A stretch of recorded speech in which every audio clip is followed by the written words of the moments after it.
journal du Conseil pontifical pour la famille, vous présentant les nouvelles de la famille dans le monde. Nous sommes le jeudi 31 octobre 2013. Le Conseil pontifical pour la famille a célébré pendant ce mois d'octobre son assemblée plénière, consacrée à réfléchir au sujet de la Charte des droits de la famille dans son 30e anniversaire.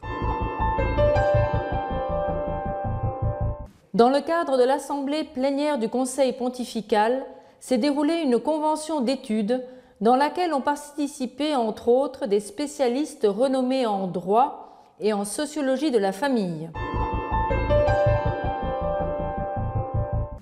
Sa sainteté le pape François a reçu en audience les membres et consultants du Conseil pontifical pour la famille, leur adressant un message émotif et leur exhortant à poursuivre leur travail pour la défense du couple et de la vie humaine. Dans le cadre de l'année de la foi, ce mois-ci a eu lieu un pèlerinage des familles du monde au tombeau de Saint-Pierre. Le samedi 26 octobre, il y eut, sur la place Saint-Pierre, une veillée de prière suivie d'un message du Saint-Père. Le pèlerinage des familles s'est conclu dimanche 27 octobre avec une Eucharistie solennelle présidée par le pape dans la place Saint-Pierre, dans laquelle ont participé plus de 100 000 personnes venues du monde entier. Du 23 au 25 octobre a eu lieu à Rome l'assemblée plénière du Conseil pontifical pour la famille. Les travaux et les délibérations de cette assemblée se sont centrés sur la Charte des droits de la famille qui vient de fêter son 30e anniversaire. Le président du Conseil pontifical, Monseigneur Vincenzo Paglia, a inauguré les travaux de la plénière par une conférence intitulée « Vision, défis, perspectives et programmes de travail du Conseil pontifical pour la famille ». Monseigneur Paglia commença par rappeler la situation paradoxale dans laquelle vit la famille actuellement. D'une part, on attribue une grande valeur aux liens familiaux et d'autre part, la famille est devenue le point de rencontre de toutes les fragilités. Le président du dicaster a exhorté pour que la famille soit de nouveau le centre d'intérêt de la politique, de la culture et de l'économie. Enfin, il a insisté sur le besoin de repenser la pastorale du couple et de la famille afin de pouvoir répondre aux exigences de l'homme contemporain globalisé. Dans ce sens, il a mentionné la situation des divorcés remariés, ainsi que la complexité des processus d'annulation de mariage. À l'issue d'un dialogue enrichissant, le sous-secrétaire du dicaster, Monseigneur Carlos Simón, est intervenu pour présenter le travail mené à bout depuis la dernière assemblée plénière, il y a 2 ans. Il a commencé par signaler l'importance et l'urgence du témoignage des familles unies en Christ dans un contexte comme celui que nous vivons, où la valeur et le concept même de la famille se trouvent de plus en plus dilués et sous-estimés. Monseigneur Simón a expliqué que pendant les 2 dernières années, le Conseil pontifical a travaillé à définir la famille non seulement comme sujet, mais aussi comme ressource pour l'Église et pour la société. Il affirme que la famille doit récupérer sa position au centre de la pensée, de la culture, de la politique, de l'économie et du droit. Un des événements de l'année a été que le Congrès des juristes catholiques ait promu la famille en tant que sujet de droits sociaux. Jeudi, le 2e jour, l'assemblée plénière a ouvert ses portes pour accueillir tous ceux qui ont souhaité participer au congrès que le Conseil pontifical avait organisé et dont le sujet était « Nouveaux horizons anthropologiques et droits de la famille et de ses membres ». Le 3e et dernier jour, la plénière de famille a consacré la première partie de la matinée à connaître la vision de la famille dans la communauté juive. Tout d'abord, le rabbin David Ronson a commencé par signaler certaines différences entre catholiques et juifs.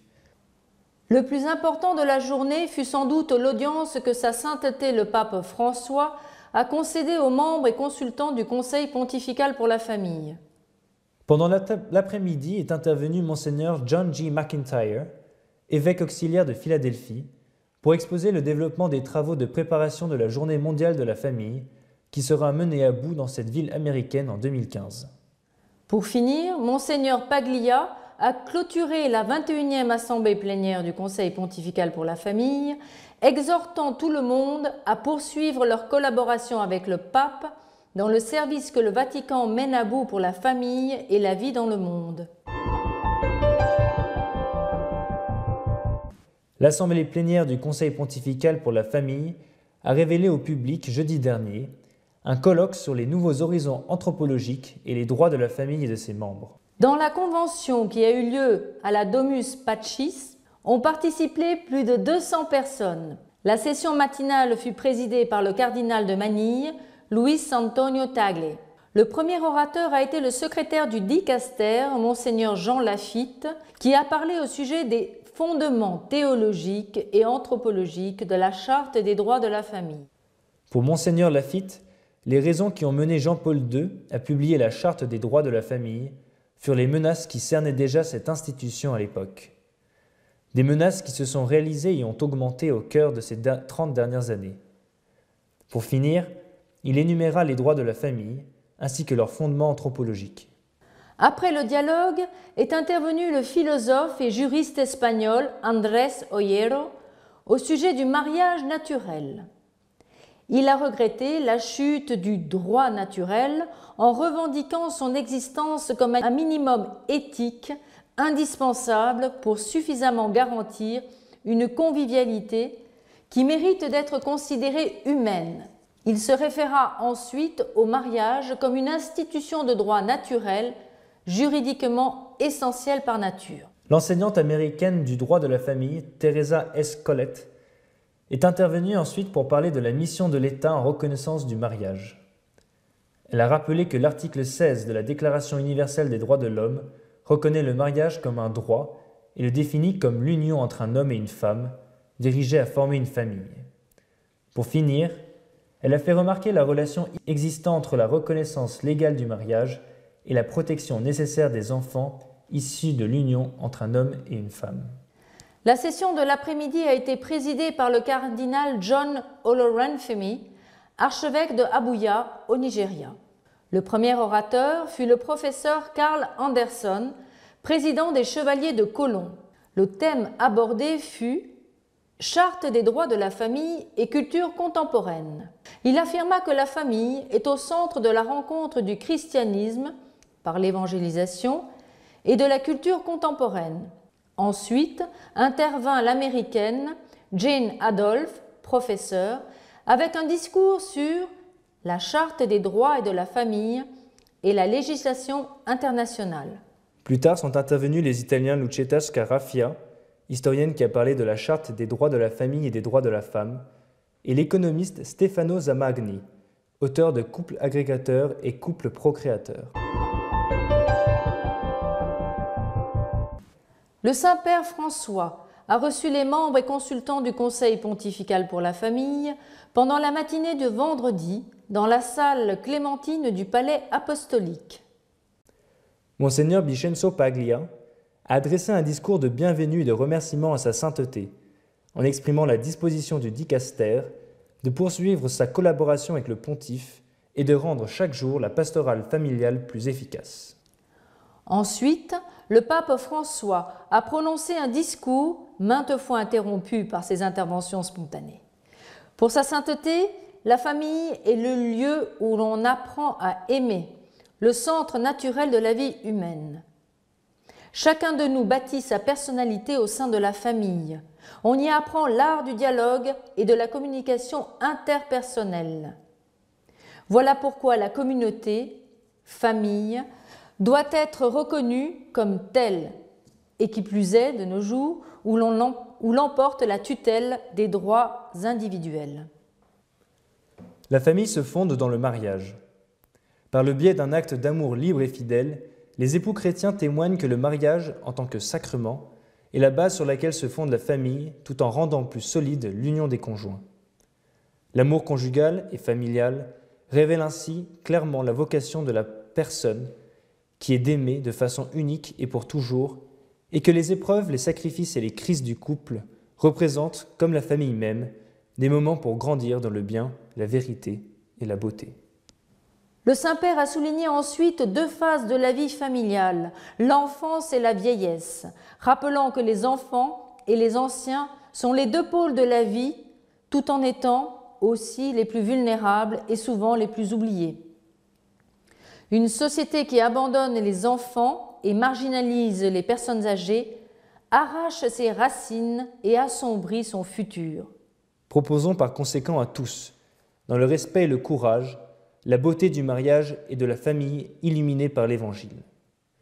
C'est la raison de notre rapprochement attentif et affectueux aux familles qui traversent des difficultés, celles qui ont été forcées de quitter leur terre, celles qui sont divisées, qui n'ont ni travail ni demeure, ou qui souffrent pour tant d'autres raisons, ainsi qu'aux époux en crise ou ceux qui sont séparés.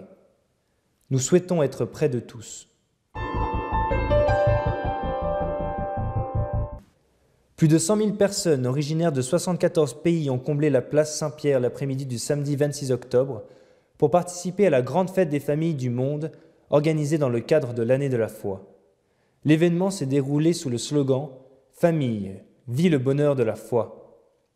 Dès 3 heures de l'après-midi, se sont déroulées différentes activités, alternant des chansons et des témoignages, le tout ayant comme fil conducteur l'histoire de la vie de Saint-Pierre, racontée aux enfants par un grand-père assis sur l'escalier de la basilique vaticane.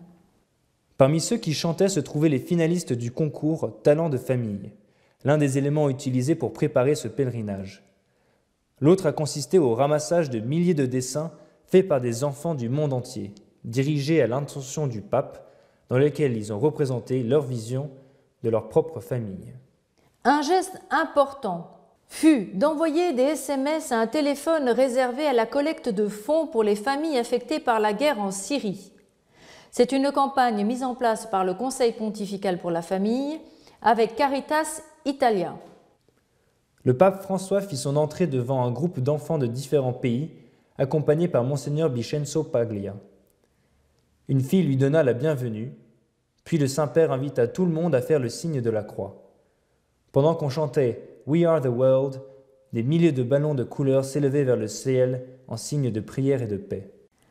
Monseigneur Paglia dirigea une séance de bienvenue et de remerciement pour le Saint-Père en signalant que la famille est le moteur de l'histoire et en invitant les familles du monde à s'unir. Il rappela devant le pontife le cas concret des familles syriennes pour laquelle le pape avait demandé de prier quelques semaines auparavant sur la place Saint-Pierre. Les chansons et les témoignages se succédèrent ensuite. Parmi eux, le plus poignant furent ceux de la famille syrienne forcée de fuir pour sauver leur vie, ou celui de 2 jeunes Africains, immigrants illégaux, rescapés d'un naufrage, qui furent accueillis dans l'île italienne de Lampedusa.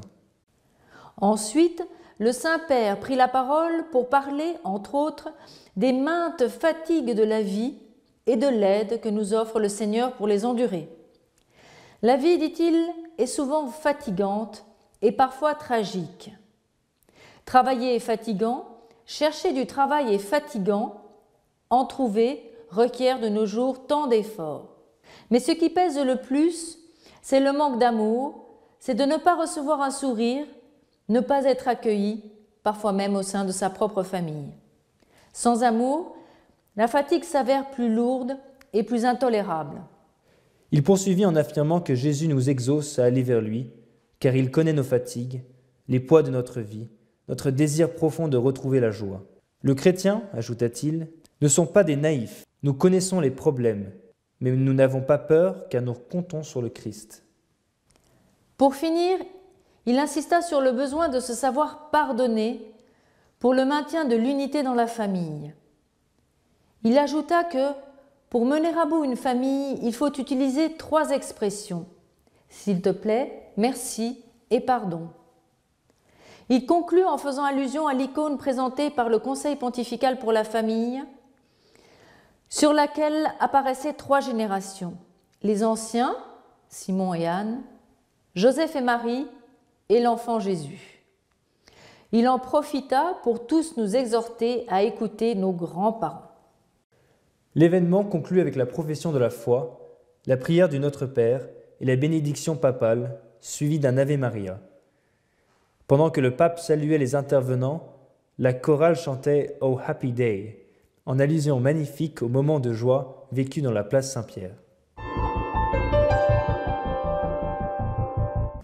Le pèlerinage des familles du monde au tombeau de Saint-Pierre, dans le cadre de l'année de la foi, fut clôturé dans la matinée du 27 octobre par une Eucharistie présidée par le pape sur la place, devant une multitude de personnes tout au long de la Via della Conciliazione. Le Saint-Père profita de son homélie pour compléter son message de la veille. Il a tout d'abord insisté sur le besoin de la prière, invitant les familles à prier comme le publicain dans la parabole qui avait été lue dans l'évangile de la messe. François demanda aux familles présentes sur la place Saint-Pierre « Est-ce qu'il vous arrive de prier en famille ?» Et il invita à le faire dans le calme et l'humilité. « On a besoin d'humilité, dit-il, pour prier un Notre Père à table, le chapelet ensemble, ou pour prier l'un pour l'autre. Voilà ce qu'est prier en famille. Cela raffermit la famille. » Au sujet de la deuxième lecture, il invita les familles à sauvegarder la foi, tel que fit saint Paul. Mais le pape ajouta que l'apôtre le sauvegarda en la défendant et en la répandant. « Nous pouvons nous demander comment nous prenons soin de la foi en famille, » ajouta le pontife. « Est-ce un bien privé, ou bien savons-nous la partager comme un bien pour les autres ? Les familles chrétiennes sont missionnaires, répandant partout le sel et le levain de la foi. » Pour finir, il se référa à la joie qui se dégage de vivre la foi. « Où en est la joie de ta famille ?» demanda François. « La joie véritable qui se vit en famille, ajouta-t-il, n'est pas superficielle. Elle provient de l'harmonie entre les personnes. Cette harmonie nous fait sentir la joie d'être ensemble et de s'entraider dans le parcours du chemin de la vie. Seul Dieu peut créer l'harmonie dans la différence. » Le pape conclut son message, exhortant les familles à vivre toujours dans la foi et en simplicité, comme la famille de Nazareth. Avant la bénédiction, le président du Conseil pontifical, Monseigneur Vincenzo Paglia, dirigea un mot de remerciement au pape au nom de toutes les familles du monde. Sa sainteté pria pendant quelques instants face à l'icône qui lui avait été offerte par le Conseil pontifical pour la famille. Enfin, il conclut l'Eucharistie avec la prière de l'Angélus,